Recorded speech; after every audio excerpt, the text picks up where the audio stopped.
누구든지 제자의 이름으로 이 작은 종 하나에게 냉수 한 그릇이라도 주는 자는 진실로 상을 잃지 아니하리라. 냉수 한 그릇만 부탁합니다. 네, 네, 냉수 한 그릇만 부탁합니다. 우리 상을 잃지 않을 것입니다. 네. 우리가 잘 아는 말 가운데 귀족 마케팅이라는 말 잘 아시죠? 귀족 마케팅이란 말 들어보셨죠? 안 들어보셨습니까? 네, 오늘 들어보셨습니다. 귀족 마케팅. 상위 1%를 대상으로 하는 그런 마케팅입니다. VVIP는 다 아시죠? 백화점 가면 이렇게 막 써있지 않습니까? VVIP. 네, 그 사람들이 상위 1%입니다. 소득 수준이 이 나라의 상위 1% 안에 들어가는. 우리나라에서는 금융자산을 최소 10억 원 이상은 소유를 해야 VVIP 그런 딱지를 받을 수 있는 그런 조건이 있다. 이런 이야기도 있더라고요. 네. 중산층이 1년에 얼마를 벌어야 중산층으로 우리나라에서 여겨지는지 아십니까? 중산층. 내가 나중에 결혼을 하고 이제 중산층으로 살아가야 되는데 중산층, 연소득, 현재 어느 정도 평균 소득에 대한 중산층으로 우리가 분류할 수 있을지. 네. 잘 모르겠어요. 네. 중산층이 1년에 월 1,300만 원 이상을 벌어야. 네. 우리는 중산층입니까? 중산층이 아닙니까? 안 중산층입니다. 우리는. 네, 참 그렇습니다. 그래서 요즘에는 성공하는 사람이 삶의 가장 귀한 가치입니다. 설교 제목에 나온 것처럼 우리가 세상이 원하는 성공을 쫓아가다 보면 참 지치죠? 쓰러지고 내가 뭐 하는 짓인가 싶습니다. 네. 세상은 벌써 저 앞에 가 있는데 나는 여기에 머물러 있으니까. 그리스도인은 성공을 추구하는 사람일까요? 성공을 추구하는 사람이 아닐까요? 인생의 성공을 추구하는 사람입니까? 오늘 제목을 보니까 아닌 것 같습니다. 우리는 성공을 추구하는 사람이 아닙니다. 성공을 추구하는 사람이 아니고 성공이 아닌 예수 그리스도의 승리하심으로 그 인생의 승리를 추구하는 사람들입니다. 그것이 우리 삶 가운데 의미 있는 일이 되는 것이고요.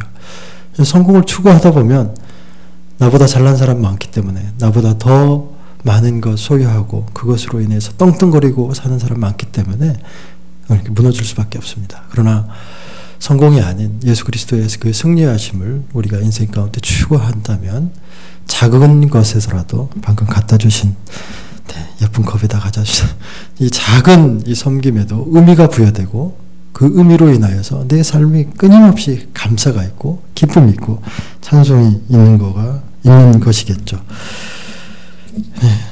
우리 모두가 그렇게 예수 그리스도의 그 승리하심을 우리의 삶 가운데 추구하며 나가기를 바랍니다.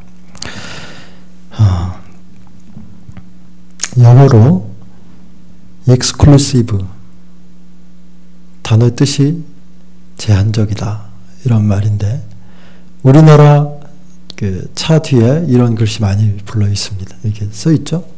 네, 그랜저, 체어맨 이런 차 이렇게 뒤에 붙어 있곤 합니다. 독점적이고 한정적이다, 제한적이다 이런 단어가 차 뒤에 딱 붙어 있습니다. 그 무슨 이야기입니까? 몇몇 사람만 탈 수 있는 차다, 아무나 못 타는 차다 이런 겁니다. 그래서 자꾸 끊임없이 이 사회가 사람들을 계속 나눕니다. 제한적이고 독점적이고 한정적이고 그런 사람들이 있는가 하면 그렇지 못한 일반 사람들이 있다. 이걸 자꾸 이렇게 나눕니다. 그래서 우리도 그 성공을 계속해서 끊임없이 추구해야만이 되는 것처럼 그렇게 계속 우리로 하여금 오판하게 만들죠. 신앙생활이 성공이 아니고 승리를 추구하는 것이고 의미 중심으로 사는 것이다 라고 하는 말은 신앙은 익스클루시브하지 않다라는 겁니다. 제한적이지 않다라는 겁니다. 독점적이지 않다라는 겁니다. 우리가 이렇게 생각을 해볼 수도 있을 겁니다. 우리는 하나님께서 택하신 거룩한 백성입니다. 맞죠? 특별한 사람입니다. 맞죠? 하나님 앞에서 특별한 사람이지 사람들 사이에서 내가 특별하다 생각하면 그때부터 문제가 생깁니다. 자꾸만 갈등이 생깁니다. 분열이 생깁니다. 내가 독보적인 존재다. 하나님 앞에서는 그럴 수 있습니다. 그러나 사람들 사이에서 내가 그렇게 스스로를 여긴다면 이 사람들 사이에서 무너질 수 있습니다. 우리는 신앙 안에서 제한적이지 않습니다. 신앙 안에서 모두가 다 동등한 존재로 이렇게 차별이 없는 존재로 그렇게 여기고 그렇게 살아가야 합니다. 사도행전 2장 21절에 누구든지 주의 이름을 부르는 자는 구원을 얻으리라 이렇게 말합니다. 누구든지 부자든 부자가 아니든 남녀노소를 막론하고 어떤 사람이든 누구든지 예수 이름을 부르면 구원을 받습니다.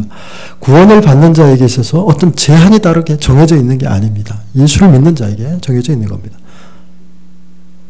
특별한 어떤 조건이 있는 것이 아닙니다. 그러면 구원 얻는 자들 사이에서 스스로가 특별하다라고 그렇게 여긴다면 그것이 우리로 하여금 너하고 나하고는 달라. 내가 좀 낫지. 이런 자꾸 우리의 생각에 오판을 불러일으키기 때문입니다. 또 비슷한 말씀이 있죠. 요한복음 3장 16절 하나님이 세상을 이처럼 사랑하사 독생자를 주셨으니 이는 저를 믿는 자마다. 앞서 누구든지 영어로는 everyone으로 이렇게 기록되어 있습니다. 여기 믿는 자마다 whoever 이렇게 기록되어 있습니다. 누구든지 또는 어떤 사람이든지 뭐 할 것 없이 예수를 믿는 그 일만으로서 구원을 얻는다라는 이야기를 하고 있는 겁니다. 구원과 구원받은 자의 삶이 모두에게 활짝 열려 있다라는 겁니다.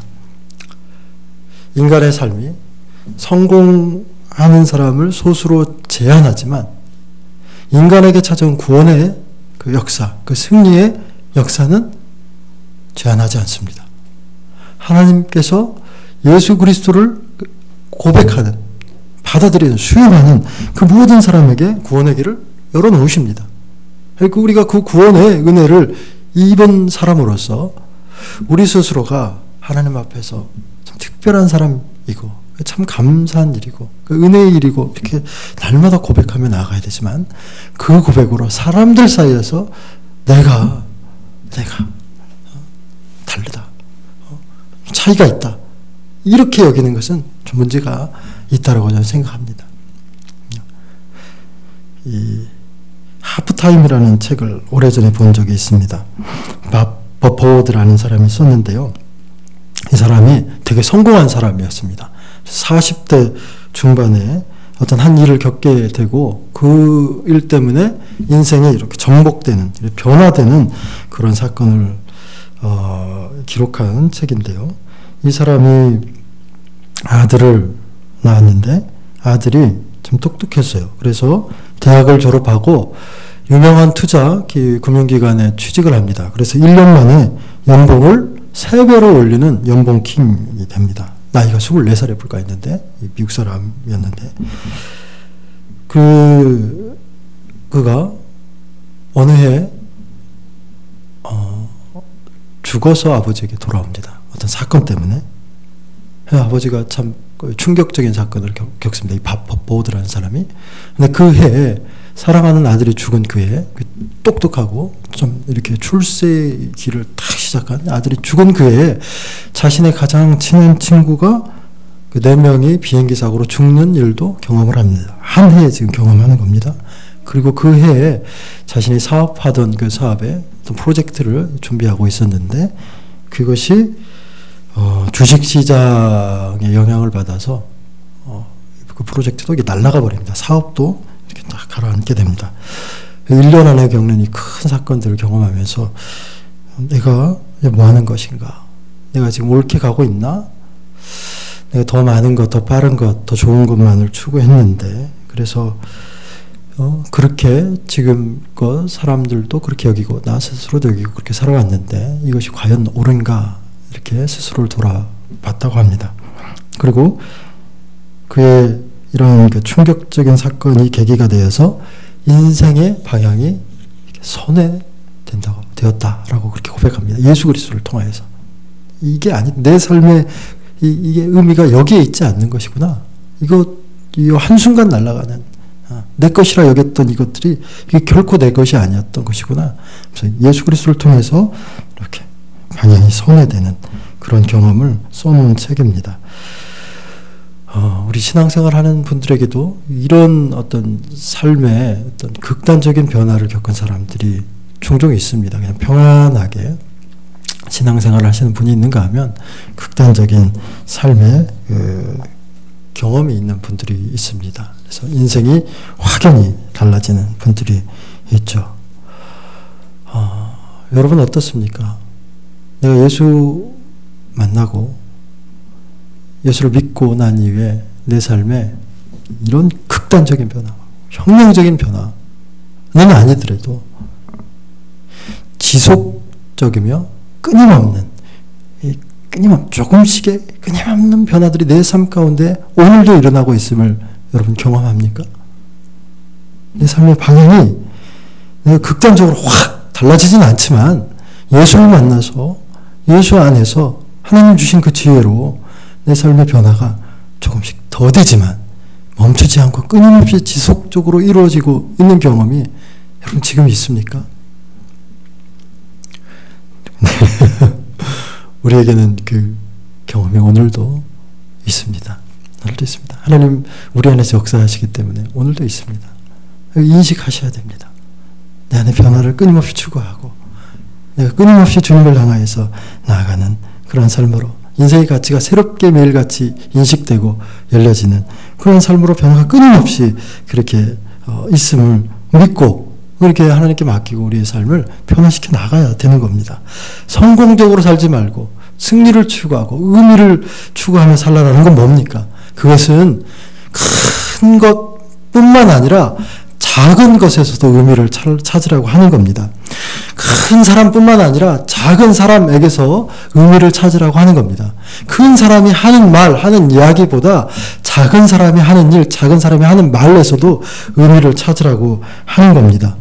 그렇지 않으면 우리가 끊임없이 성공 중심으로 가서 나보다 특별한 사람, 나보다 나은 사람, 나보다 큰 사람에게만 자꾸만 우리의 생각이 고정되고 상대화되어서 자꾸 내 삶에 비교가 되는 자존감이 낮아지고 자신감이 떨어지고 그래서 우리 인생이 계속해서 루저로 실패자로 인식될 수밖에 없는 거죠. 오늘 읽은 우리 그 말씀에 등장하는 사람들이 누구가 나옵니까? 11절 보니까 선지자가 나오고요. 또 의인이 나오고요. 작은 자 이렇게 등장합니다. 이 사람들은 누구를 지칭하는 걸까요?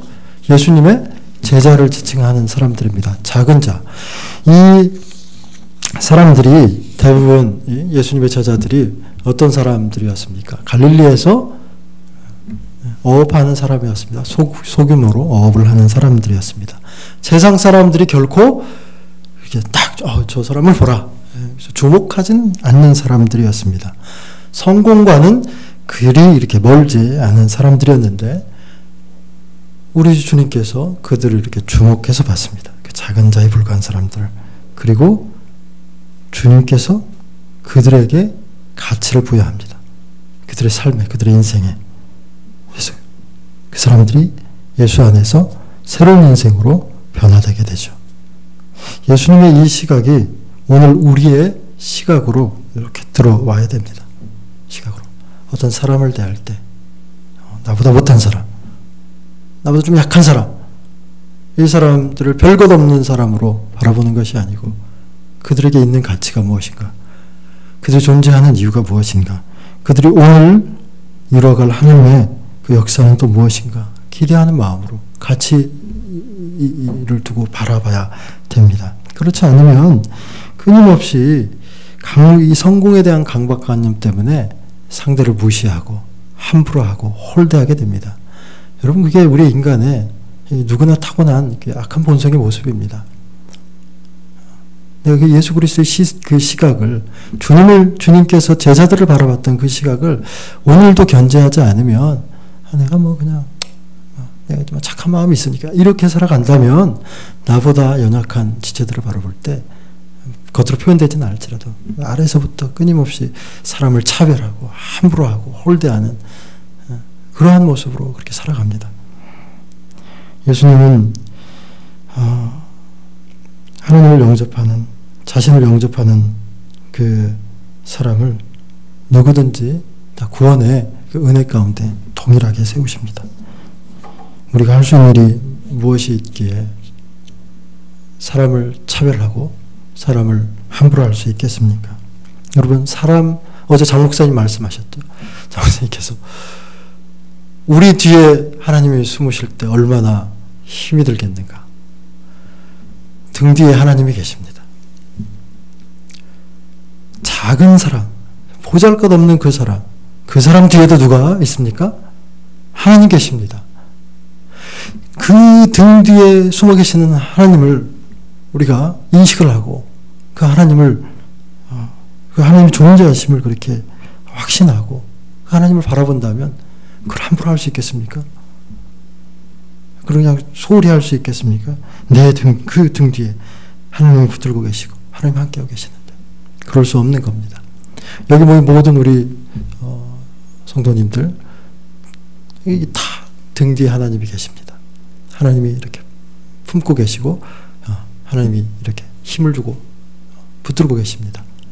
그 하나님이 함께 하심을 바라보면서 서로가 서로를 존중하고 또 그들의 삶 가운데 가치를 부여하고 그들의 삶 가운데 하나님께서 어떤 구원의 큰 계획들 가운데 역사하고 계시는지 그 삶을 바라보고 응원해주고 기도해주고 함께 동역해 주어야 됩니다. 그 작은 사람들이 어떤 일을 합니까? 오늘 42절 한번 볼까요? 42절 한번 같이 읽겠습니다. 시작. 누구든지 제자의 이름으로 이 작은 자 중 하나에게 냉수 한 그릇이라도 주는 자는 내가 진실로 너희에게 이르노니 그 사람이 결탄코 상을 잃지 아니하리라. 이 작은 사람에게 물을 주면 그것이 누구에게 한 겁니까? 내게 한 것이고 그것 때문에 그 사람을 내가 결코 그 상을 잃지 않겠다 이렇게 말합니다.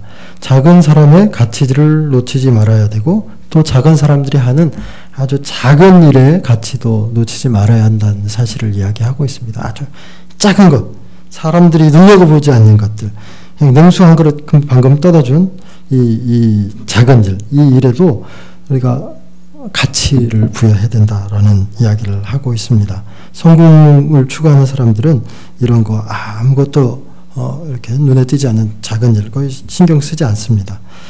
우습게 보일 뿐입니다. 그러나 우리는 아주 작은 일들, 아주 소소한 일들, 사람들이 시간 낭비하는 것처럼 여기는 그 일들 가운데 우리의 온 마음을, 온 생각을, 온 이 시간들을 이렇게 헌신하고 투여하고 바칩니다. 세상 사람들이 봤을 때, 성공을 추구하는 사람들이 봤을 때 어리석은 거죠. 그런 일들에 쓸데없이 인생을 허비하는가 싶습니다. 우리는 이 작은 물 한 잔 갖다 주는 것에 이 마음을 쏟고 시간을 쏟고 온 우리 인생이 다 이렇게 헌신되어집니다. 그래서 신앙생활 하는 사람들이 참 신앙생활 하기가 힘겹다라는 고백을 합니다. 헌신이 요구되기 때문에 작은 것에서부터 예배, 봉사하고 전도하고 헌신하고 기도하고 말씀을 배우고 함께 교제하고 이 모든 할 일이 너무나 많이 있습니다. 그래서 신앙생활하는 사람들이. 근데 그 일들이 세상 사람들이 볼 때는 참 보잘것없는 일일 수 있겠죠. 여러분, 오늘 우리의 삶 가운데 어떤 일들이 주어져 있습니까? 내가 오늘 감당해야 될 일들이 무엇입니까? 오늘 특별히 교사 위로회를 떠나는데 그 교사 위로회 가운데 내게 맡겨진 또 어떤 조그마한 어떤 섬김의 일들이 있다면 그 무엇입니까? 왜 나한테 이런 걸 시켰어? 사람도 많은 이렇게 우리가 여길 수 있고 대할 수 있지만 그러나 그 작은 일들을 통하여서 하나님의 역사들이 이루어지고 교회가 세워진다는 사실을 늘 기억하시기를 바랍니다. 작은 것에 가치를 두는 사람이야말로 참으로 하나님 마음을 우리의 마음 가운데 품고자 하는 사람입니다. 말씀을 마무리하고자 하는데요. 우리가 아이들을 바라볼 때, 이 작은 자들을 바라볼 때, 그 작은 아이들이 하는 일들을 바라볼 때 끊임없이 어른의 시각으로 바라보는 오해를 참 많이 합니다. 아이는 그냥 아이일 뿐입니다. 우리 자녀는 그냥 우리의 자녀일 뿐입니다. 나도 그렇게 하지 못하였으면서 우리의 아이들이, 우리의 자녀들이 무언가 대단한 걸 하기를 바라고 뭔가 큰 걸 하기를 바랄 때가 종종 있습니다. 아이는 그냥 아이일 뿐입니다. 그 작은 자를 그냥 작은 자 자체로 바라볼 수 있는 그런 시각이 열려지기를 바랍니다. 그 아이가 하는 작은 일들 가운데서도 감격해하고 감탄해하고 하나님의 사랑이 깃들어 있음을, 하나님의 은혜가 함께하고 있음을 바라보는 신앙의 그 인식이 열려지기를 바랍니다. 그래서 거기 가운데 의미를 부여하고 가치를 추구하고 그 속에서 일하시는 하나님의 역사를 바라볼 수 있기를 바랍니다. 우리가 아이에 비해서 어른입니다. 어른. 이 서울에 이재철 목사님이라는 분이 어른과 노인의 차이를 이렇게 구별했던 예전에 글이 있습니다. 어른은 노인일 수 있지만 노인이 다 어른은 아닙니다. 이렇게 말합니다. 어른이 다 노인일 수 있지만 노인은 다 어른이 아니다. 이게 이재철 목사님 자신의 어떤 판단입니다. 꼭 그렇다는 얘기는 아닙니다. 노인은 나이만 들면 노인이 되지 나이만 먹었다고 어른이 되지는 않는다.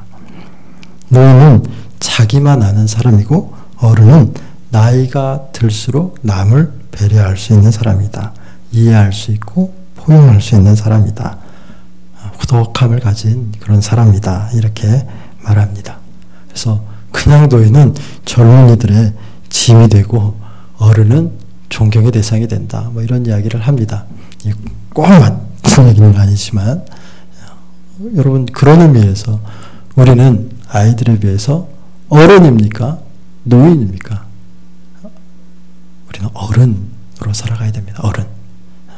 나이만 많이 먹어서 나이로 갑질을 하는 것이 아니라 정말 인생의 가치가 무엇이 있는지 내 삶 가운데 어떻게 하나님이 역사하시는지를 바라보고 기억하고 그것을 경험을 통해서 아이들에게 가르칠 수 있는, 그래서 인생의 성공의 목적을 두고 그렇게 그것을 추구하는 아이로 가르치는 것이 아니고 성공이 아닌 예수 그리스도의 승리의 그 참된 그 의미를 바르게 가르칠 수 있는 그 어른으로서 오늘도 가정 가운데 바르게 세워지는 우리 부모님들 되기를 바라고, 우리 아이들은 또 그런 인생의 참다운 가치를 깨닫고 하나님의 손에 붙들려서 하나님 나라의 귀한 일꾼들로 그렇게 자라가기를 축복합니다. 함께 기도하도록 하겠습니다. 하나님, 이 시간 주신 말씀처럼 우리가 비록 작은 모습, 또 비록 작은 일들을 감당하고 있지만 또 우리 아이들이 저 세상에서 작은 자로 오늘도 그렇게 힘겹게 살아가고 있는데 그 속에 함께 하시는 주님, 우리 등 뒤에 계시는 주님, 우리를 붙들고 계시는 그 주님, 주 안에서 우리가 큰 자이고 주 안에서 우리가 승리하는 자임을 오늘도 다시 한번 확신하면서 내 인생 가운데 일하시는 하나님의 그 구원의 역사심을 바라보고 찬송하며 찬양하며 하나님 앞에 내 모든 삶이 다시 한번 돌려질 수 있도록 나의 삶이 끊임없이 주님을 추구하고 하나님이 하신 일들을 바라보고 그것 가운데 우리의 생각과 우리의 마음과 우리의 온 전심을 몰입하고 쏟아낼 수 있는 귀하고 복된 하나님의 사람들로 다시금 세워주시고 회복시켜 주옵소서. 작은 것의 가치를 부여할 때 하나님의 일하심을 바라볼 수 있는 그러한 시선을 열리게 하시고 인식이 열리게 하시고 그러한 깨달음이 우리 가운데 있어서 우리의 아이들이 하는 모든 그런 작은 일들, 우리의 작은 소원들 가운데서도 감사함이 있게 하시고 기뻐함이 있게 하시고 하나님 앞에 찬송 돌릴 수 있는 그런 복된 믿음의 사람들로 우리 여기 함께 모여 기도하는 모든 주의 사랑하는 성도들이 바르게 세워지게 하여 주옵소서. 모든 말씀 예수 그리스도의 이름으로 기도드립니다. 아멘.